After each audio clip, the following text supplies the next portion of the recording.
السلام عليكم ورحمة الله. الحمد لله نحمده ونستعينه ونستغفره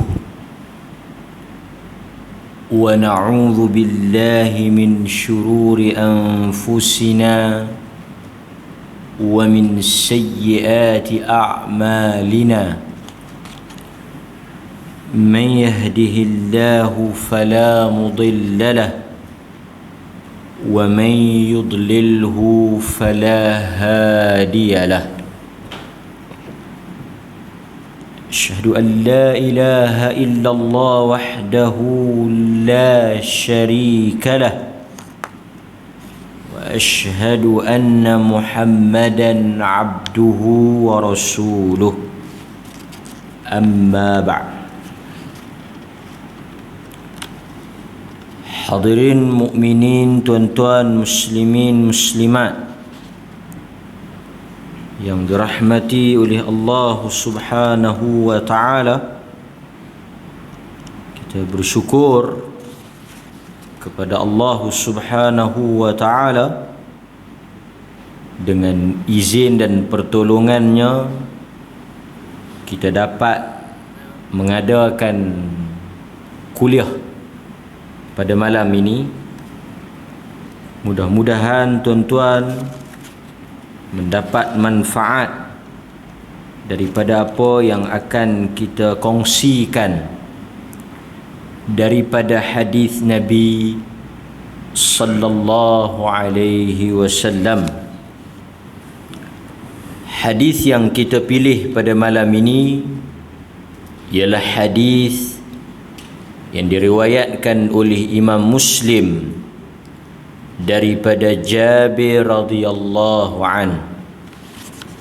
Hadis ini diriwayatkan oleh Imam Muslim di dalam sahihnya daripada sahabat Jabir bin Abdullah radhiyallahu anhuma.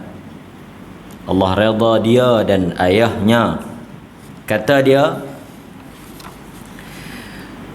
Shalla Muaz bin Jabal al-Ansari li ashabihi al-isha فطول عليهم فانصرف رجل منا فصلى فأخبر معاذ عنه فقال إنه منافق. فلما بلغ ذلك الرجل دخل على رسول الله صلى الله عليه وسلم فأخبره ما قال معاذ. فقال له النبي صلى الله عليه وسلم أتريد أن تكون فتانا يا معاذ إذا أممت الناس فاقرأ بالشمس وضحاها وسبح اسم ربك الأعلى واقرأ باسم ربك والليل إذا يغشى أو كما قال. Hadis sahih riwayat Muslim. Apa maksud ataupun apa perincian daripada hadis ini? Daripada Jabir radhiyallahu anhu katanya, Shalla Muaz, telah salat Muaz bin Jabal al-Ansari. Muaz sahabat yang agak popular. Kita kerap dengar tentang cerita Muaz,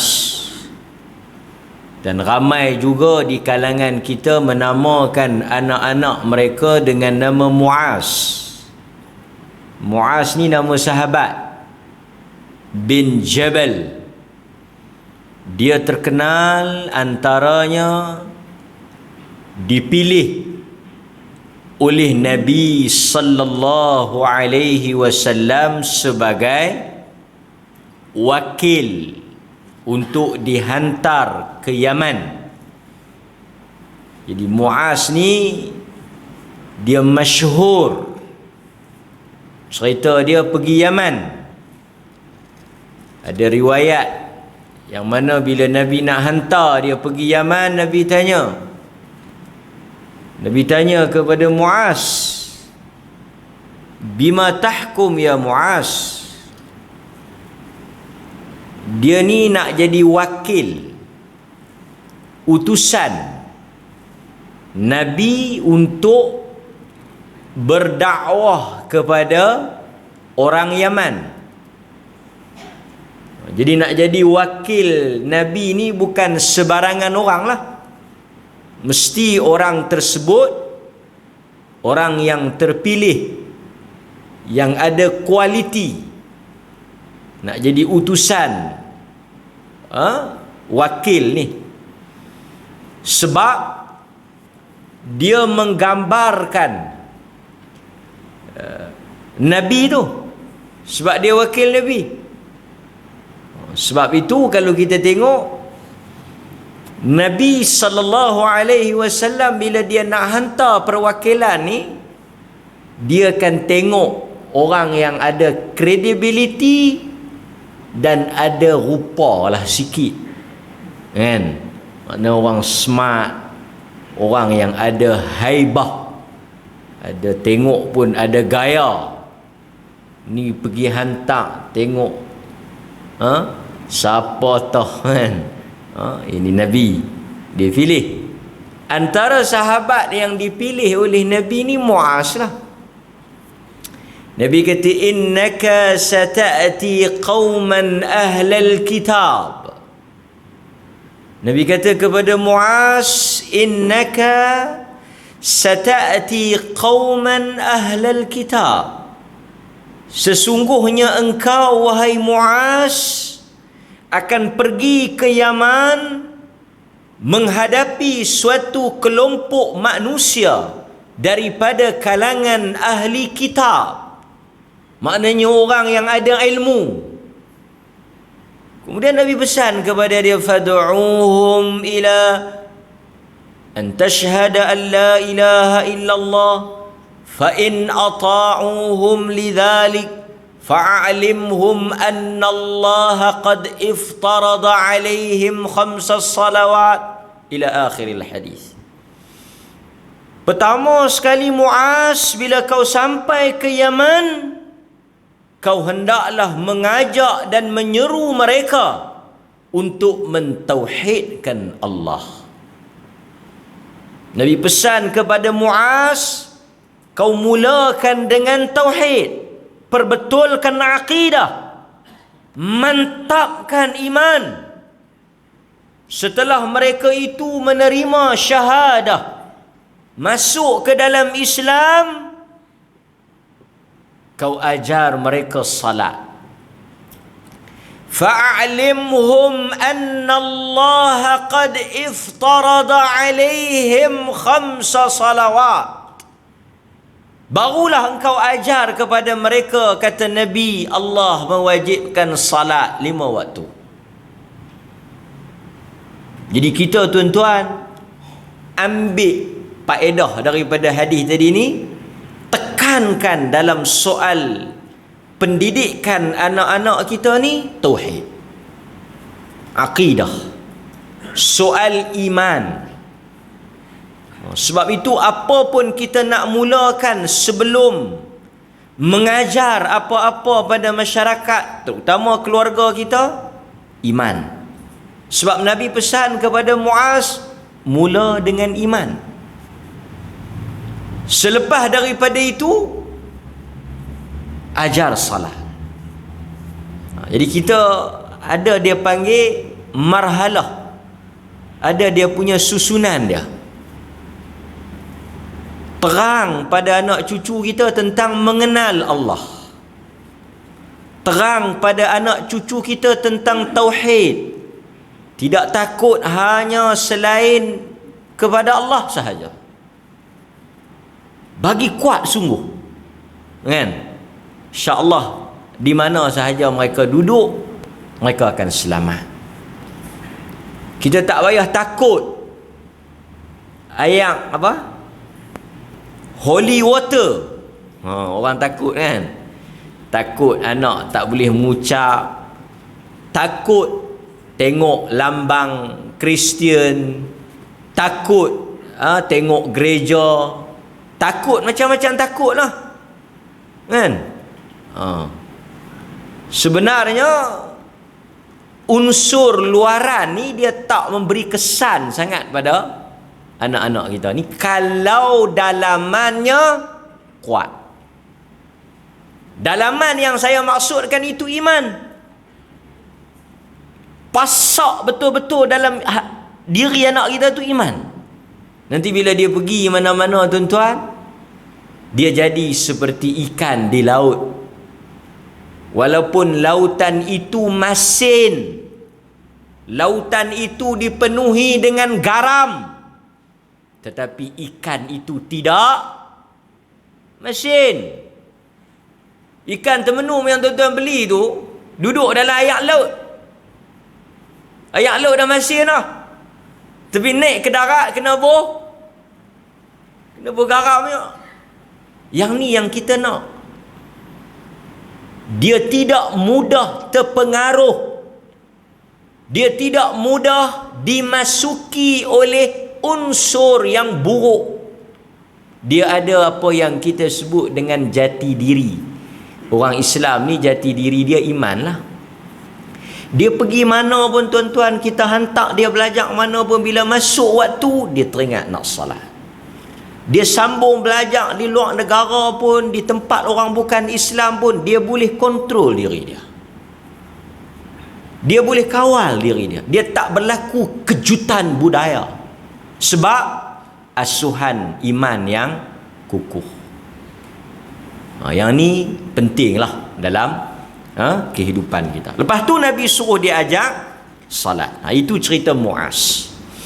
Muaz ni selain daripada itu, ada juga yang menarik tentang Muaz ni. Dia pernah pergi ke Syam. Selain daripada Yaman, dia pergi ke Syam.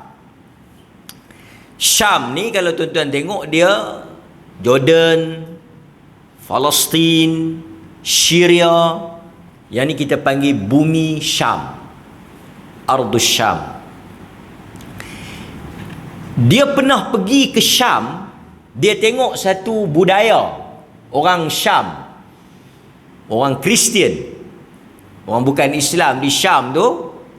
Mereka sujud kepada padri ataupun kepada ulama' mereka lah. Jadi bila dia balik ke Madinah, dia jumpa Nabi, dia buat benda yang sama. Dia balik, dia sujud. Dia tengok benda tu di Syam. Dia tengok orang Syam ni bila jumpa padri, tokoh-tokoh agama ni, mereka sujud. Jadi bila dia balik ke Madinah, dia jumpa Nabi, dia sujud. Nabi kata, "Ma hadha ya Muaz? Hang buat apa ni?"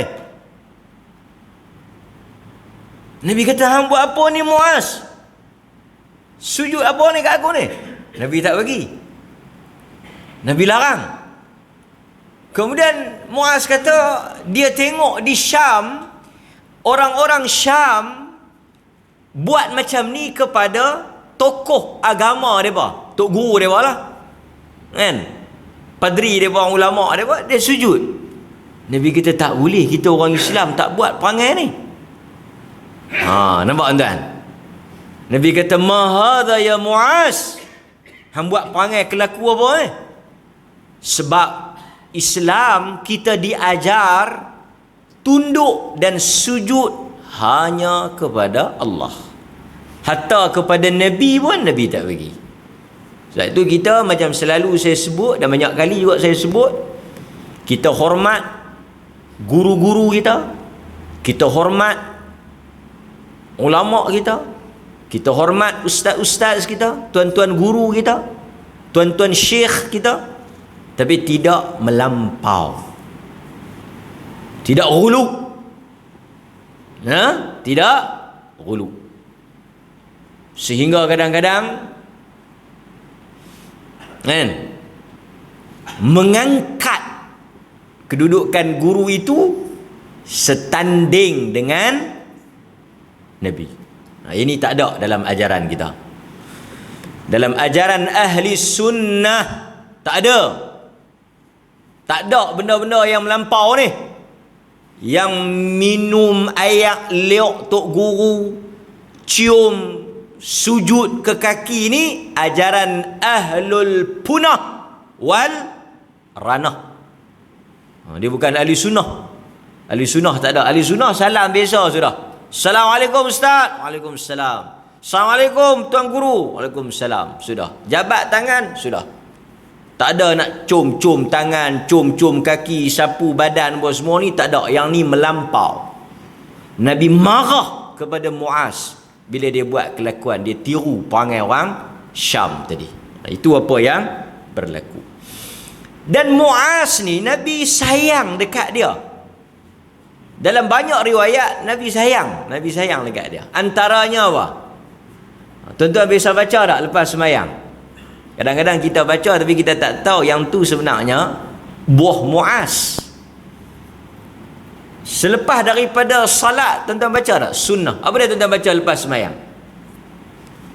Sebahagian di kalangan ulama' dia kata dalam salat. Sebahagian ulama' kata luar daripada salat. Pasal mereka berbeza pendapat kepada perkataan duburis salah. Dubur. Dubur ni maksudnya apa? Hujung. Hujung salat itu merujuk kepada hujung salat dalam salat ke ataupun lepas daripada salam. Jadi ada berlaku khilaf sekilas tentang makna dubur tu. Dubur ni apa dia dubur ni? Tuan-tuan, dubur ni apa? Perkataan asal dia dubur. Dubur ni punggung lah. Kan? Jadi dubur ni hujung. Dalam zikir-zikir yang sunnah, apabila kita habis salat kita baca apa? Allahumma. Orang sunnah takkan tak baca. Kadang-kadang satu juga nasihat kita orang sunnah ni, kita sebut beberapa kali dah lah, tapi alhamdulillah bukanlah semua, adalah segelintir kecil. Kita kata tidak ada nas menetapkan baca Yasin pada malam. Tak ada nas tetap kata wajib baca, tak ada. Tapi bukan tak baca langsung. Dia ekstrim juga tu. Tidak ada Yasin tak baca dah. Bukan tak baca langsung, baca tapi pada bila-bila masa lah. Bila kita kata tidak berzikir secara jama'i. Apa makna jama'i? Ramai-ramai. Zikir ramai-ramai, kuat-kuat ni tak ada. Sebab dalam hadis Nabi zikir seorang-seorang. Tapi bukan tak ada zikir. Assalamualaikum warahmatullahi. Assalamualaikum warahmatullahi, dia balik. Dia tak zikir. Yang tu pun bukan ahli sunnah. Yang tu bukan ahli sunnah. Ahli sunnah ni dia zikir. Sebab itu ahli sunnah ni ahli zikir. Kuat zikir dia, banyak zikir dia. Ini ahli sunnah. Zikir pagi pun tak baca, zikir petang pun tak baca, tapi mengaku ahli sunnah. Yang ni bukan ahli sunnah ni, ahli punah. Kan? Satu masalah kita ni, bila banyak sangat tak boleh, tak buat langsung. Oh, yang ni tak boleh, yang ni tak ada, yang ni dalam sunnah tak ada, yang ni tak ada, yang ni tak ada dalil, yang ni tak ada nas, yang ni tak boleh, yang ni Nabi tak buat. Lalu sekali dia tak buat apa pun. Yang ni juga satu kesalahan besar ni. Kita hang tak baca Yasin malam Jumaat, tak ada nas. Hang baca apa? Aku tak baca apa langsung. Oh, kalut. Tak ada zikir jamaah, tak ada zikir ramai-ramai. Hang zikir tak? Zikir benar. Yang ni kadang-kadang ahli sunnah. Tidak ada talqin, walaupun ada perbezaan, tapi kita dalilnya tak ada talqin selepas daripada pengumuman jenazah. Tapi ada dalil doa. Istaghfiru li akhikum was'alu Allah at-tathbit fa innahu al-an yus'al. Memang kita tak baca lah lagu setengah tempat, wahai si fulan bin si fulan bin si fulan akan datang kepada engkau, kerana tak ada nas yang kuat dalam talqin itu, hanya riwayat-riwayat beberapa amalan orang Syam dan sebagainya. Dari sudut dalil tak ada, tapi ada dalil yang sahih yang suruh sebelum kita balik kita doa pada si mati. Yang tu pun tak baca. Berapa orang saja sebelum dia balik daripada kubur, ya Allah, Allahumma ghafir lahu, ampunkanlah saudaraku ni, pemudahkanlah dia, jawab pun tak baca. Satu masalah orang ni, bila duk tolak, yang nak buat tu tak buat, yang sahih tu tak buat, yang sunnah betul tu tak buat. Dia syok tang nak kata tak ada ya. Yang ni pun kena kata juga. Nampak? Boleh. Baik. Hadirin mukminin. Jadi Muaz ni satu hari Nabi kata dekat dia. Yang ni kita bacalah. Yang ni memang sahih. Nabi kata, aku sayang dekat hang Muaz seperti mana aku sayang pada diri aku. Jadi aku nak ajar kepada engkau wahai Muaz satu doa yang kau baca dan jangan tinggal walaupun sekali. Nabi kata dekat Muaz, jangan tinggal walaupun sekali. Dan Nabi ajar benda ni dekat Muaz kerana Nabi sayang sangat dekat Muaz. Jadi oleh kerana terlalu cinta dan sayang Nabi tu, dia bagi tahu satu benda, dia ajak satu benda, dan dia pesan dekat Muaz jangan tinggal. Jadi kita ambil benda ni, kita baca. Apa dia tuan-tuan? Nabi kata dekat Muaz, setiap kali habis semayang, whatever lah tuan-tuan nak baca sebelum pun tak apa, lepas pun tak apa. Kerana di sana ada pandangan yang kata boleh baca sebelum dan boleh baca selepas bagi salam. Allahumma, ni tuan-tuan kadang-kadang baca tapi tak tahu kata Muaz yang punya. Allahumma a'ini ala dhikrika wa syukrika wa husni ibadatik. Malang bagi ahli sunnah sekali tak pernah baca, tak payah mengaku tak sepatutnya ahli sunnah tak baca zikir ni. Habis bagi salam, Allahumma a'ini ala dhikrika, ya Allah tolonglah aku untuk mengingati engkau.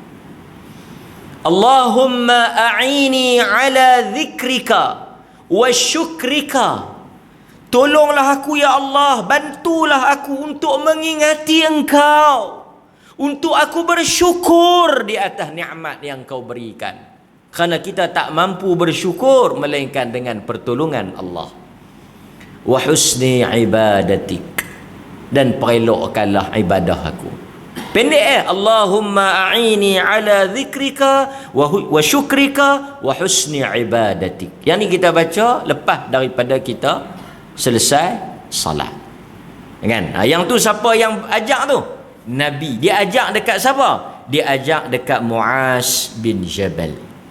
Jadi ini sedikitlah pengenalan kepada sahabat bila kita sebut nama dia Muaz bin Jabal.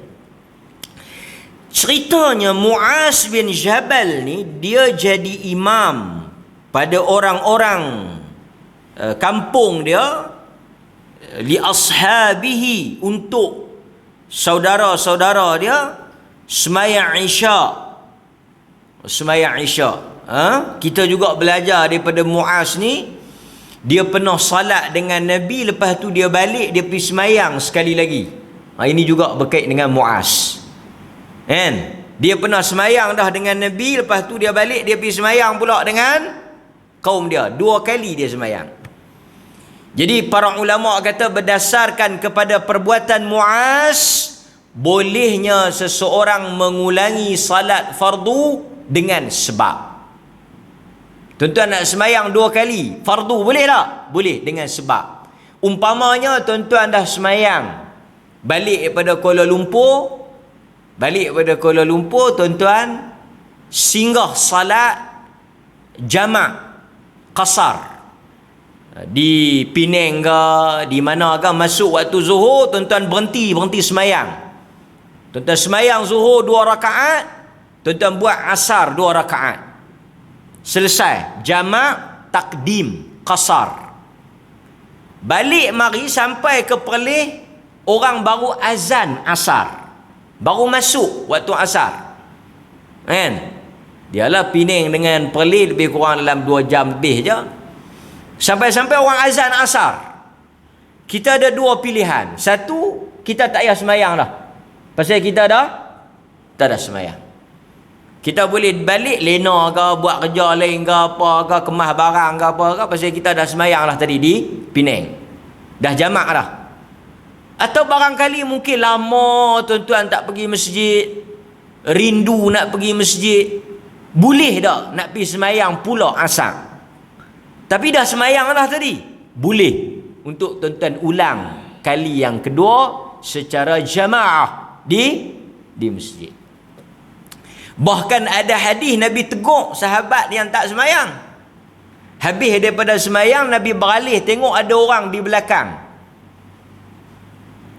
Nabi kata, ma mana'akuma an tusalliya ma'ana. Apa yang menghalang hampa tak semayang dengan kami? Pasal hang duduk belakang 2 orang tak semayang? Pasal hang tak masuk jemaah? Dia berkata, kami dah salat di rumah tadi Rasulullah. Pasal itu kami tak semayang dengan jemaah. Nabi kata, jangan buat lagi perbuatan ni. Bila kamu mari ke masjid, ada orang duduk semayang, masuk. Walaupun kamu dah semayang yang tadi wajib, yang kedua sunat. Boleh, tak ada masalah. Tapi kalau kita tak larat, kita tak mau dan sebagainya, kita duduk rumah tak mayang pun tak apa lah. Pasal kita dah salat. Atau saat lagi tuan-tuan balik, tengok orang tak semayang lagi di rumah. Bini tak semayang lagi. Mungkin dia duduk basuh pinggan ke, buat kerja apa ke, duduk layan anak ke apa, kata hang mayang lah dia tak mayang lagi ni, tak dan. Kah hampir ambil ayat semayang, mai semayang sekali dengan aku. Ya abang bukan pergi masjid tadi. Dialah aku pergi masjid, lepas tu tak mayang.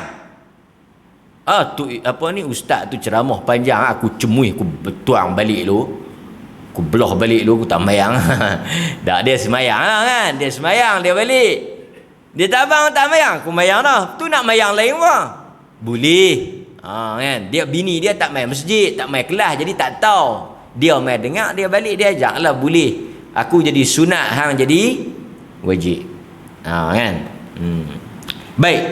Jadi Muaz ni dia balik semayang Isyak dengan kawan-kawan dia, saudara dia di kampung dia. Apa dia? Fatawwala alaihim. Masalahnya berlaku pada bahagian ni. Fatawwala. Tawwala. Apa dah makna tawwala? Tawil. Tawwala, dia memanjangkan. Tawwala yutawwilu.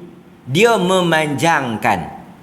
Maksud memanjangkan ni, dia pergi baca panjang lah. Apa yang dia baca panjang? Bukan Fatihah. Fatihah 7 ayat tu lah. Surah. Selepas daripada Fatihah tu, dia pergi baca surah panjang. Fansarafa rajulun minna. Sehingga ada seorang lelaki, rajulun, tak tahu siapa. Pasal tu dia tak ada alif lam di situ. Ar-rajulun. Rajulun artinya nakirah, tak tahu siapa dia. Tak tahu siapa dia. Fasalla dia keluar. Fansarafa, insiraf. Fansarafa ni artinya dia mufaraqah. Dia keluar daripada jamaah yang Muaz jadi tu imam tu. Dia kata tak boleh pakai dah, lambat, panjang. Dia telah niat keluar dan dia salat seorang-seorang. Yang ni juga kita belajar adanya mufaraqah. Bukan takat keluar parti lah. Bukan takat keluar apa persatuan ni lah. Boleh keluar jemaah semayang ni. Kan kadang-kadang tuan-tuan ni berlaku di mana? Di RNR, di surau-surau airport umpamanya. Sebahagian imam ni dia bukan setakat bacaan dia. Nak jadi imam ni dia apa syarat dia? Nak jadi tu imam ni apa syarat dia? Yang pertama, bila orang tanya Nabi, siapa nak jadi tu imam, Nabi kata apa? Nombor 1, aqra'uhum li kitabillah. Nak jadi tu imam, nombor 1, aqra'uhum, yang boleh baca dengan elok dan betul dari sudut tajwid, yang makmum dengar tak senak perut. Ini kadang-kadang makmum ni bukan makmum yang duduk belakang kita ni bukan jahil. Duduk belakang kita ni dia mengaji. Sebahagian tu imam, bukan di sinilah, bukan di Perlis kita lah, di mana-mana lah. Sebahagian tu imam ni dia tak upgrade dia punya ilmu dia. Dia duduk takat tu, yang anak murid ni pergi berguru sana, pergi berguru sini, dia baca elok. Orang yang tuan-tuan, setuju atau tak setuju, orang yang boleh baca Quran, dia akan lemah perut kalau dia dengar orang baca tak betul. Dia kata, aku okey tu imam baca. Hang pun jahil tukir macam dia. Dia baca apa pun hang hangguk. Pasal hang pun terah dia ataupun teruk pada dia. Jadi tak ada masalah. Tapi kalau kita baca, di belakang kita ada orang yang pandai, ada orang yang tahu. Oh, dia lemah perut lah. Dia tahu. Orang bila dia tahu salah, siapa-siapa pun bila dia tahu salah, dia akan rasa apa? Dia akan rasa tak senang. Bukan kata mengaji Quran ya. Tuan-tuan ada kepandaian tentang apa? Ilmu apa-apa lah. Lepas tu tuan-tuan dengar satu orang dia explain benda tu tak betul. Dia terang benda tu tak betul. Tuan-tuan sini, aku sat lagi aku tak. Tuan-tuan duk kira nak mangkit tegak Duk nak mangkit betul pasal tuan-tuan tahu kata benda tu salah. Tuan-tuan tahu kata benda tu tak betul. Maka sebab itu Nabi kata aqra'uhum. Nombor 1 kriteria syarat untuk dilantik menjadi imam, dia hendaklah baca dengan betul. Bacaannya betul. Sebab kesahihan salat itu bergantung kepada bacaan yang betul tadi ni. Kan? Dan orang dengar pun orang rasa benar. Itu yang pertama. Yang kedua apa dia? Nak jadi tu imam ni. Aqra'uhum li kitabillah. Dia bertanya Nabi, kalaulah semua orang sama, boleh baca elok. Nabi kata a'lamu bisunnah. A'lamu bisunnah, orang yang di antara yang baca-baca elok tu yang dia faham hukum hakam.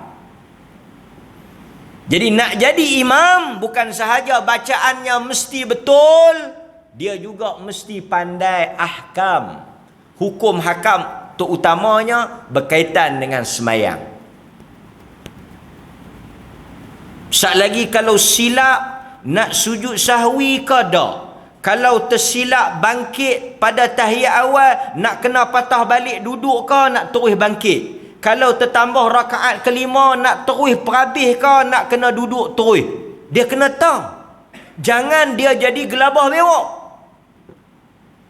Ini pantang orang over, celapak jadi tu imam. Bila silap makmum tegak, dia jam.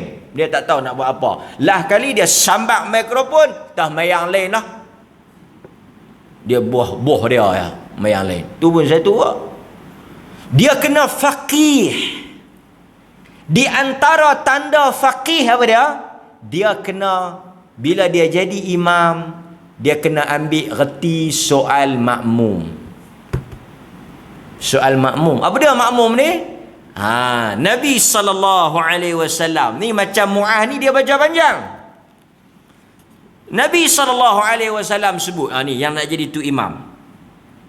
Idza shalla ahadukum linnas falyukhaffif fa inna fihim ad-dha'if was-saqim wa zal hajah. Idza shalla ahadukum li nafsihi falyutawwil ma syaa. Tu Nabi kata. Nabi kata idza shalla ahadukum anna linnas, apabila hampa jadi tu imam, hampa sembahyang dengan orang. Sebab tu kadang-kadang tuan-tuan, pakaian ni bukanlah menggambarkan keilmuan. Apatah lagi sehari dua ni kan, serban punya besar, kepiah mencucuk langit tapi punya karut. Tak apalah, saya tak mau cakap lah pak dia kan, biar. Tapi teruk sangat. Setengah-setengah bila kita berhenti salat di RNR, kita kena tahu di sana orang yang Nabi kata. Nabi kata apabila kamu menjadi imam kepada manusia, maka ringankanlah salat kamu, kerana di dalam jamaah itu ada orang yang lemah, ada orang yang sakit, dan ada orang yang mempunyai hajat. Jadi Nabi kata wazal hajah, zal hajah, orang yang ada hajat. Jadi kalau tuan-tuan jadi imam di airport tu semua orang ada hajat, semua orang nak cepat. Dan sebahagian setengah surau macam kita kata, pasal dia tak reti, tapi tengok ke gaya, ni imam negara ke apa? Baca panjang, semayang lama. Tambah kalau surau, tuan-tuan biasa semayang tak? Surau airport Al-Ustaq tu, anak bukit tu, apa surau apa ni, airport Sultan Kepala Batah tu, Sultan apa? Sultan Abdul Halim. Sempit kecil. Yang bawah tu besar sikit, yang atas tempat nak berlepas tu. Tu lagi kalut. Kalau bawah luar tu mungkin orang pergi hantar, dia tak bersabuk nak pergi mana. Tapi kalau yang dalam tempat berlepas tu duk tahu dah. Sempit. Lepas tu orang nak naik kapal terbang, semua yang duduk dalam tu semua nak naik kapal terbang, tak ada siapa yang nak pergi hantar orang. Dia punya duk baca lah, apalah semua panjang melerek apa semua. Kita sini duk pegang beg duk tunggulah. Tengok dia dengan pegang beg ni duk terpacak 3-4 orang nak sembahyang. Dia boleh Astaghfirullah, Astaghfirullah. Sekali ku hempuk dengan beg roda ni, ketahuan orang tua ni. Hangkit yang pergi zikir luar tu. Ni sesetengah orang yang zikir ramai-ramai ni, dia tak peka, dia pekak. Dia kena alert, dia kena ada faqih. Dia kena tahu tempat macam tu orang ada hajat, orang rushing, orang tak boleh lama-lama, kena baca cepat, kena raikan situasi orang. Ini bukan soal hampa nak kalut, hampa ikutlah. Aku bukan apa, aku nak mayang, aku nak bagi puas. Tak, ni soal Nabi tegur. Nabi kata dekat Muaz, fatanun ya Muaz. Nak jadi fitnah ke Muaz? Nabi marah dekat Muaz. Bila orang habaq dekat Muaz, kata ada satu laki-laki keluar. Laki-laki tu dia tak mayang dengan kita, dia keluar awal. Muaz kata innahu munafiq. Muaz kata innahu munafiq. Dia tu munafik. Pasal itu dia tak tunggu mayang pergi habis. Kawan ni pergi report kat Nabi. Dia kata bukan masalah dia munafik, masalah lama.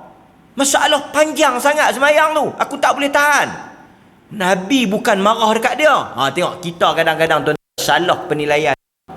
Kita akan kata amboi, nak baca lama pun tak boleh. Apa ni, iman lemah lah apa semua. Setengah orang bila habis tuan-tuan, kita yang pencen tak ada kerja ni, apa urusan ni, zikir sampai ke maghrib pun boleh. Tapi orang kadang-kadang nak pergi ambil anak sekolah apa semua, dia tak berzikir. Ada orang kata siapa yang bangkit lepas semayang tak berzikir ni orang sombong. Tak apalah, duit berjuta dalam bank, kami kerja, sekali masuk lewat, salah. Ini benda-benda yang macam ni bukan dia soal apa? Soal penilaian bukan dasar ilmu.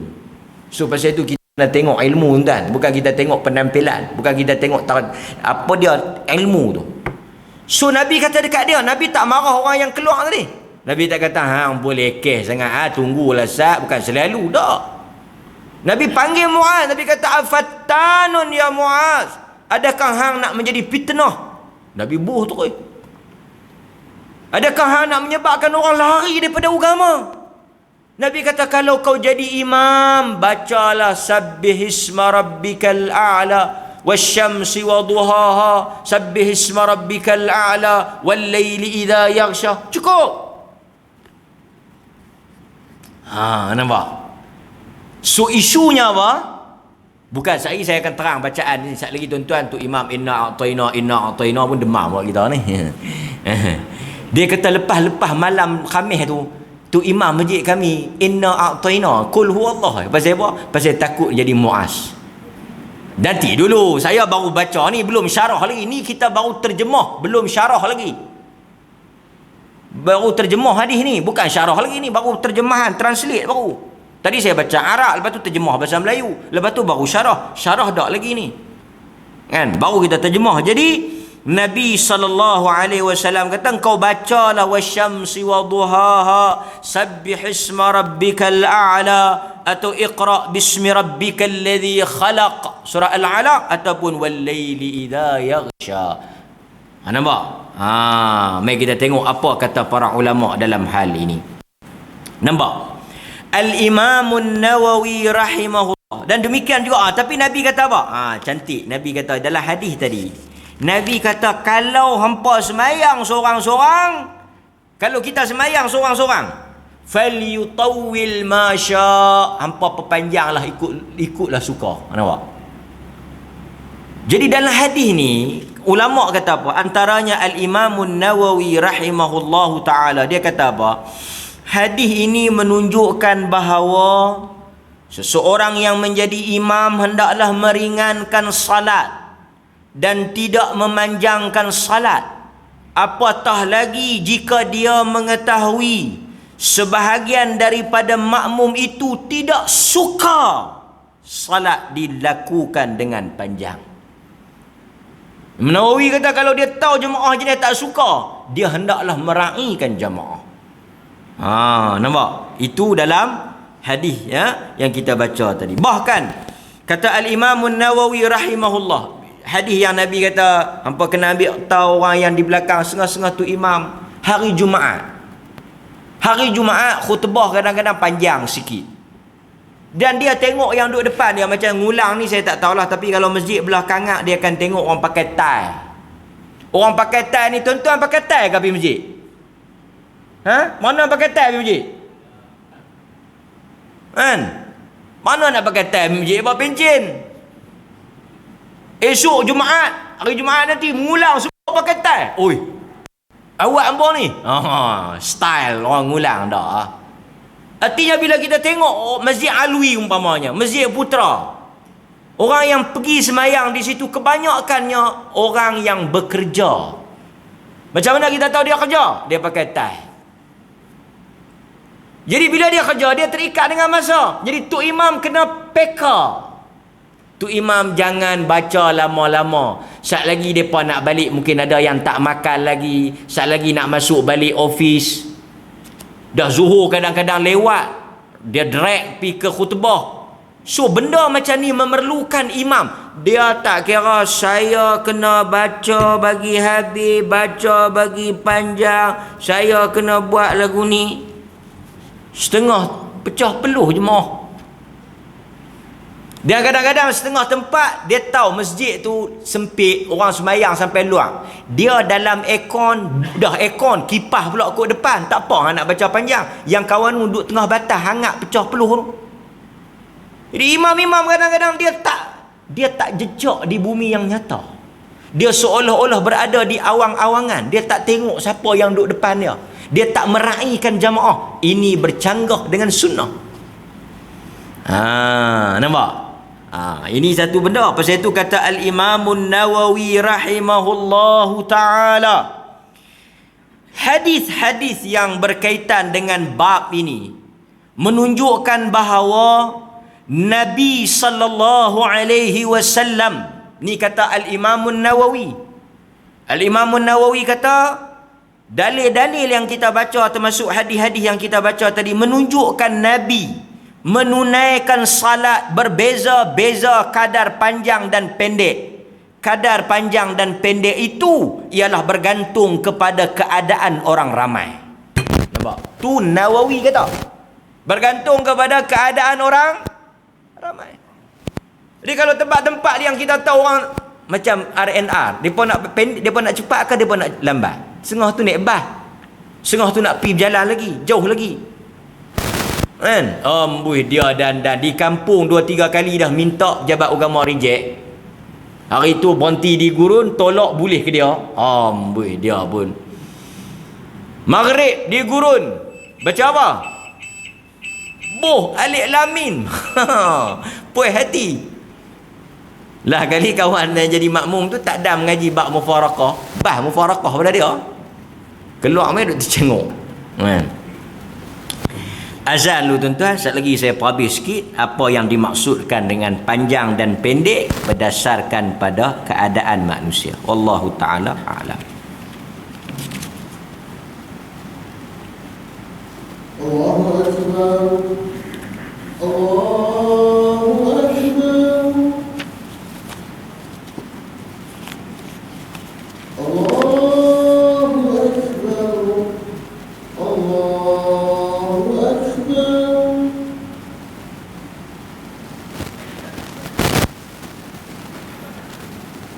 Asyhadu an la ilaha illallah.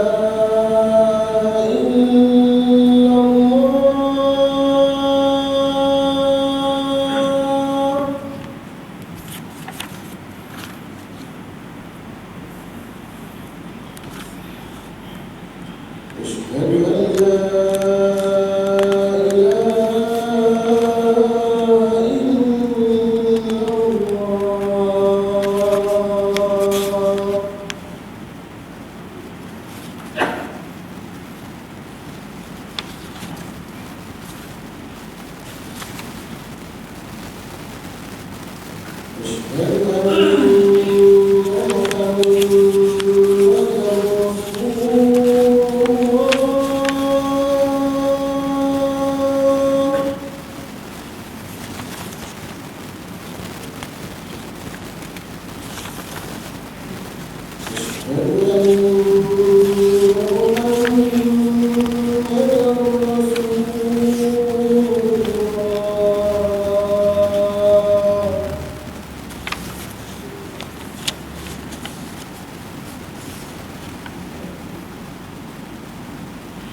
Baik, kita sambung sikit tuan.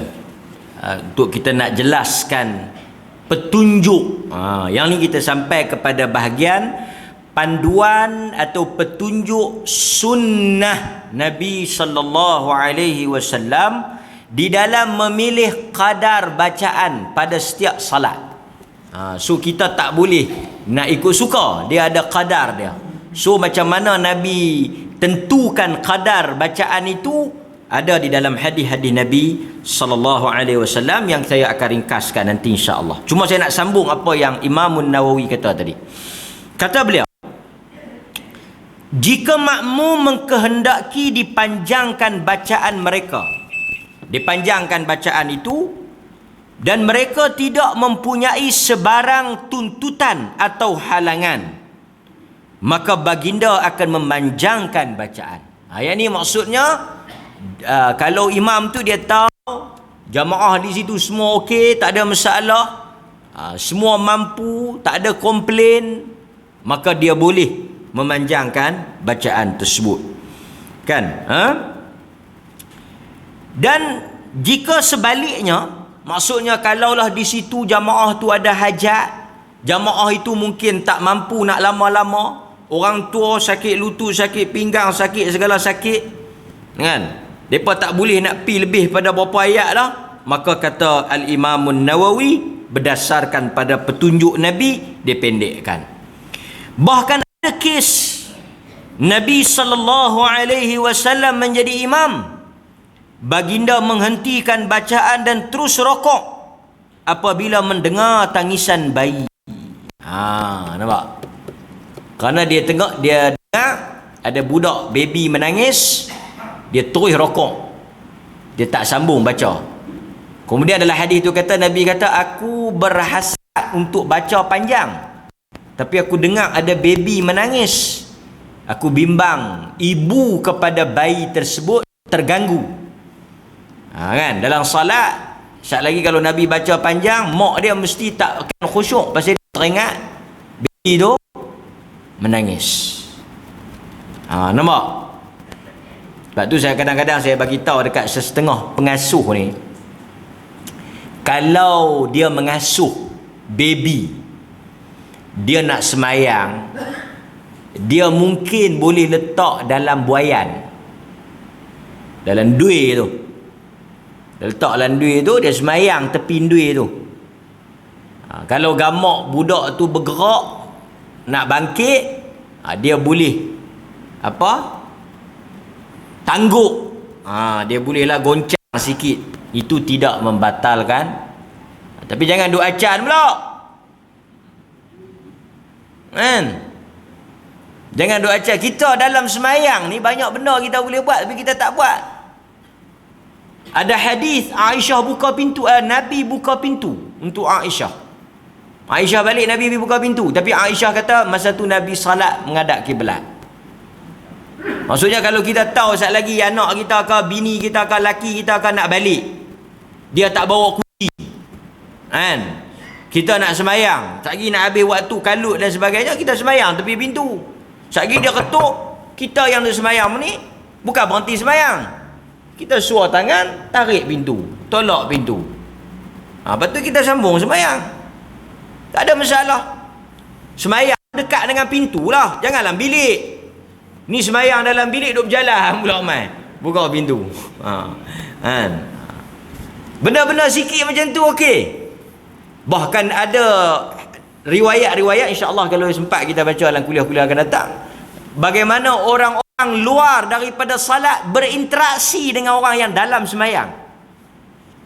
Kita yang tengah semayang ni tak boleh bercakap pada orang yang luar semayang, tapi orang luar semayang boleh dah dia bercakap dengan kita? Boleh. Banyak hadis yang sebut, umpamanya lelaki tuan-tuan nak keluar, sekali lagi tuan-tuan cari dia tak tahu pergi mana ke apa ni, dia tengok tuan-tuan duduk semayang, ni aku nak keluar lah ni, dia pun duduk tunggu aku, kunci aku bawa dah, sekali lagi hang kunci yang tak payah duduk tunggu aku, hang lena ya. Kita pun semayang biar habis. Kalau agama ni tuan-tuan anggut sikit ya, kata tuan-tuan faham.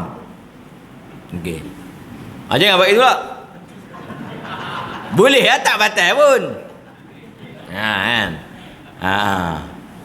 Tapi batal tak? Tak batal. Banyak hadis-hadis yang menunjukkan berlakunya interaksi. Tapi tuan-tuan yang dalam sembahyang tak boleh respon. Okey abang, hati-hati. Oh, hati-hati pula. Kan? Hang bukan duduk sembahyang? Tak apa. Ustaz kata boleh jawab. Cermat sikit. Kita bukan kata boleh jawab, kita kata isyarat dia. Bahkan dalam hadis ada orang bagi salam, Nabi isyarat, Nabi buka tangan untuk jawab. Mengaji fiqh hadis, mengaji fiqh ada dalil, kita akan tahu luih agama ni. Tu yang sonok bila kita mengaji ada dalil ni, kita tahu boleh buat benda ni. Ada hadis kata boleh. Pasal tu bila kita nak buat ada hadis kata boleh. Baik. Tu saya kata kalau kata jenis dia tak mau duit, dukung ya cucu tu. Dukung cucu tu. Bila dia dukung, selalu budak ni dia nak duduk mereba, dia nak dukung, duduk dekat dengan kita salah. Ini balik tok wan ni tok wan mai pegang tak? Aku kan mayang lagi ni. Tak mau nak duduk. Habis waktu tak mayang lagi, yang tok wan pun pergi main haji tak balik-balik. Ini juga satu kekeliruan. Mana boleh tak mayang kan? Taklah budak tu. Kan? Tu kejahilan. Baik. Okey, kalau kita tengok di dalam hadis-hadis Nabi SAW, kesimpulan dia. Sebenarnya boleh kita nak panjang lagi, tapi saya tak mau ambil masa tuan-tuan. Semayang pun Nabi tak bagi panjang, kuliah pun tak boleh bagi panjang kan. Jadi tuan-tuan semua lapak ke balik lena ke apa. Saya pun balik urusan. Kita ringkaskan. Untuk salat yang dipanjangkan, dia panggil tiwal mufassal. Panjanglah tajuk ni, tapi saya tak mau nak panjang masa tuan-tuan. Di dalam Al-Quran, surah-surah daripada Al-Fatihah sehingga An-Nas dipecahkan kepada 4 kategori. Satu dia panggil At-Tiwal. Surah-surah At-Tiwal yang panjang. Kemudian dia ada kategori Al-Mathani. Ni kategori ni, bukan nama surah, nama kategori, nama kumpulan. Ada kumpulan surah Tiwal, ada kumpulan surah Mathani, ada kumpulan surah ni, 5-6 surah ni duduk dalam kumpulan ni. Nama dia Mi'un. Mi'un ni ratih-ratih punya ayat lah. Yang Nabi duk baca dalam semayang ni, dia panggil Al-Mufassal. Bukan nama surah, tapi nama kumpulan surah. Kategori surah tu dia panggil Al-Mufassal. Al-Mufassal ni apa dia? Surah yang dipisahkan oleh bismillah tu. Baca-baca bismillah. Baca-baca bismillah. Baca-baca bismillah. Baca-baca bismillah. Ada banyak kali putih mufassal. Okey, sekali saya sebut. Tuan-tuan boleh tulis balik tengok. Tulis dulu balik tengok di rumah. Kau tengoklah lambat. Okey, mufassal ni Nabi baca dalam semayang. Mufassal ni Nabi baca dalam semayang. Tapi mufassal ni pula dipecahkan kepada 3 jenis. Tadi ni dia ada 4 hak besar tu. Dia ada tiwal, mathani, mi'un, mufassal. Bawah mufassal tu pula dia pecah 3 cabang. Tiwal mufassal, mufassal yang panjang, qisar mufassal, apa dia ni, mufassal yang pendek, dan apa, wasat yang sederhana. Yang sederhana. Okey? Yang sederhana. Sekali lagi kita akan tengok surah apa. Pasal apa? Pasal dalam semayang subuh dengan lohor. Note. Benda ni kena note, kena catat sikit. Untuk semayang subuh dan zuhur, Nabi akan baca tiwal mufassal. Mufassal yang panjang. Jadi semayang yang Nabi baca panjang dia subuh dengan lohor. Tiwal mufassal. Tiwal mufassal. Yang kedua, awsat mufassal. Sedang, wasat, tengahan. Orang utara kata tengahan. Apa dia? Semayang apa? Isya dan asar. Isya dan asar ni dia punya ayat dia tengahan. Manakala untuk maghrib qisar, mufassal. Semua tu mufassal. Tapi ada mufassal panjang, mufassal sederhana, mufassal pendek. Maghrib mufassal pendek. Surah apa yang dalam grup tu? Okey, mari tengok. Yang ni pun khilaf. Saya ambil satu pandangan. Dia kata apa? Dia kata kalau tiwal yang panjang ni, dia bermula daripada surah Al-Hujurat hingga Al-Buruj. Al-Hujurat sehingga Al-Buruj kategori panjang. Al-Hujurat hingga Buruj kategori panjang. Ada juga yang kata Hujurat hingga Abasa. Hujurat sampai Abasa atau Al-Buruj, yang ni panjang. Bila nak baca surah-surah ni? Surah-surah ni kita baca masa lohor dengan subuh. Kita baca masa subuh. Kalau awsat, yang pendek, yang sederhana ni, dia bermula daripada surah At-Tariq. Surah At-Tariq sehingga surah Al-Bayyinah, lam yakunil ladzina kafaru. Yang tu awsat. Yang tu kita baca Isya dengan asar. Manakala qisar, yang pendek, yang nak maghrib baca surah-surah ni ya. Maghrib baca surah Al-Zalzalah hingga An-Nas. Tuan-tuan balik sekali lagi tengok dalam Quran tu, Al-Zalzalah ke bawah, Al-Zalzalah, lepas tu sampai An-Nas, yang tu baca masa maghrib. Al-Zalzalah ke atas tu baca masa asar dengan Aisyah. Yang tu sederhana. Yang dia pecah macam tu. Wallahu ta'ala a'lam. Yang ini tuan-tuan, dia termasuk di dalam perkara sunnah yang boleh kita amalkan di dalam menentukan kadar bacaan berdasarkan kepada bacaan Nabi. Surah apa is up to you. Whatever you nak baca, you boleh baca. Tak ada masalah. Mafi muskilah. No problem. Tapi Nabi dah bagi satu guideline, garis panduan. Tiwal mufassal, awsat mufassal, qisar mufassal. So bila tu imam baca panjang subuh, kita tak boleh kata apa. Hari ni tu imam tak buat sunnah. Awak, subuh dia baca panjang. Dia baca apa? Dia baca Asyam. Itu elok, itu kira pendek dah tu. Kan?